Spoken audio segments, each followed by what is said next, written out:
আচ্ছা, খালাতো বোনকে পছন্দ করি এবং ভালোবাসি। আমার খালাতো বোন আমাকে ভালোবাসে না, ভালোবাসে নাকি আমি জানি না, কিন্তু মাঝে মাঝে আমার খালাতো বোনের সাথে কথা বলি এবং আমি আমার খালাতো বোনকে বিয়ের প্রস্তাব দিয়েছি। আমার জানা মতে মাশাআল্লাহ, কে বলল রে? তুই নাকি রে? আচ্ছা বাবুরা, আমি আমার খালাতো বোনকে বিয়ের প্রস্তাব দিয়েছি। আমার জানা মতে খালাদের ফ্যামিলির সবাই আমাকে পছন্দ করে। আচ্ছা, খালু আমাকে পছন্দ করেন না।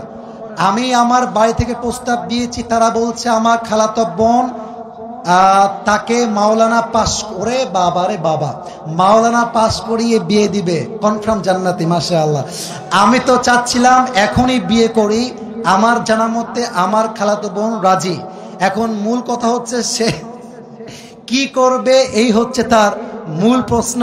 সে আদৌ বিয়ে করবে নাকি করবে না। Even the most interesting matter is সে তার বয়স, ঠিকানা, কয় নাম্বার সন্তান, তার বয়স কত, মেয়ের বয়স কত, 14 গোষ্ঠী লিখে রেখে দিয়েছে এখানে। আচ্ছা, okay okay, let me share with you on thing.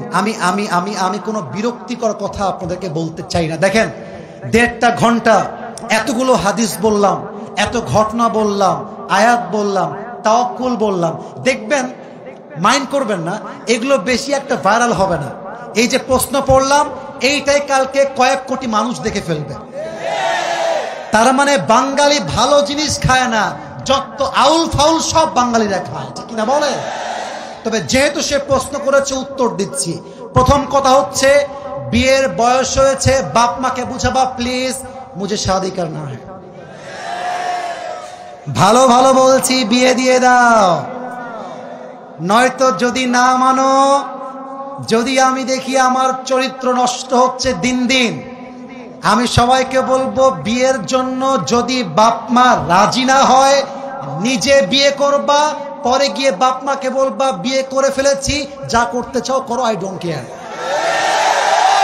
এখন অনেক মুরব্বী আমার উপরে হয়তো অভিযোগ তুলবে, হুজুর আপনি যুবকদেরকে খারাপ দিকে মোটিভেট করছেন। মুরব্বী, একদমই নয়। আমি মনে করি জেনার চাইতে 1000 গুণ বেশি উত্তম সেই বাপ মাকে অমান্য করে বিয়ে করা, যে বাপ মা সন্তানের চরিত্র নষ্ট হচ্ছে দেখেও বিয়ে দিতে চায় না।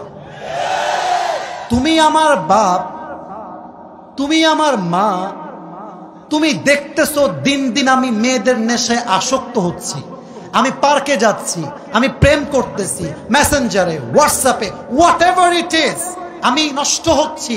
তুমি মা হয়ে যদি আমার দায়িত্ব নিয়ে না বোঝো, বাপ যদি আমাকে না বোঝে, কাউকে দরকার নাই, আমি ইমামকে নিয়ে বিয়ে করে ফেলবো যুবক ভাইরা।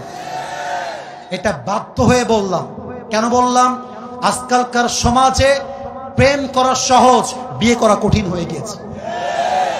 যখন বিয়ে করতে যাবেন, বলবে না যে বাবা তুমি কি নামাজ কালাম পড়ো, আগেই একটাই প্রশ্ন, तुम पैसे कितने कमाते हो पहले मुझे ये बताओ।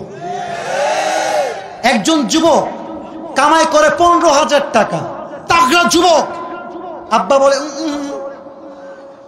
আরেকজন 50,000 টাকা বেতন, মাথায় চুল টুল কিছু নাই, টাকলা। আরে এটাই দরকার আমার যুবক ভাই, আছে না নাই? এক বাপকে যুবক বলছে, আব্বা জান এই মেয়েটাকে কার সঙ্গে বিয়ে দিলেন, इसके सर पे तो बाल नहीं है।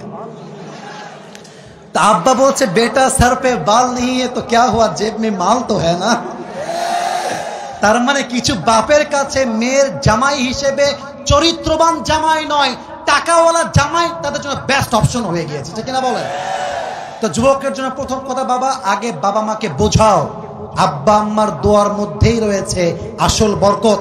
আর একটা কথা বলে ফেলি, আমার বোনেরা মাইন্ড করবেন না, এই যুবকরা সবাই সাক্ষী আমার। আমি যুবকদের পক্ষে যেমন কথা বলি, আমি মেয়েদের পক্ষেও তেমন কথা বলি। আমি ভুল বললাম না ঠিক বললাম? বলো বলো বলো। আজকে যে মেয়েকে দেখে মনে হচ্ছে রাজরানী, কালকে বিয়ে করে বুঝবা ये तो রাজরানী नहीं है, ये तो কাল নাগিনী है। মেয়েদের ভালোবাসা বাঁচতেও সময় লাগে না, রূপ পাল্টাইতেও সময় লাগে না। মেয়েরা আজকে বলবে আই লাভ ইউ, কালকে বলবে আই হেট ইউ।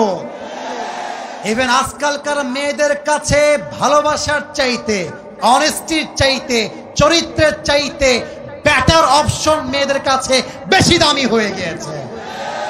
আজকে বলবে তোমাকে ছাড়া বাঁচবো না, কালকে আরেকজনকে দেখে wow this person is the better person than the first one, আরে এ তো আরো দেখতে সুন্দর, আরে এর তো টাকা আরো বেশি।